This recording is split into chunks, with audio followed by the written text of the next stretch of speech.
ভগবান শ্রীকৃষ্ণ তার নিজের সম্পর্কে গীতায় কি বলেছেন আসুন জেনে নেই।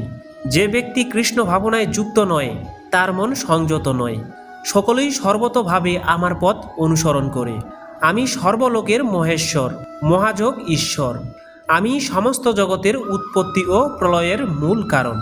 আমার থেকে শ্রেষ্ঠ আর কেউ নেই। পরমাত্মা রূপে আমি সকলের হৃদয়ে বিরাজ করি। পরমেশ্বর ভগবান রূপে আমি অতীত, বর্তমান ও ভবিষ্যৎ সম্বন্ধে সম্পূর্ণরূপে অবগত। আমাকে প্রাপ্ত হলে আর পূর্ণজন্ম হয় না। সর্বশ্রেষ্ঠ পরমেশ্বর ভগবানকে অন্যান্য ভক্তির মাধ্যমেই কেবল লাভ করা যায়।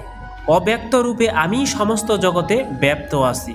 আমি নিজেই সমস্ত সৃষ্টির উৎস। এই জগৎ আমারই প্রকৃতির অধীন। আমি এই জগতের পিতা। আমি এই জগতের বিধাতা ও সৃষ্টিকর্তা। আমি সকলের গতি। আমি তাপ প্রদান করি এবং আমি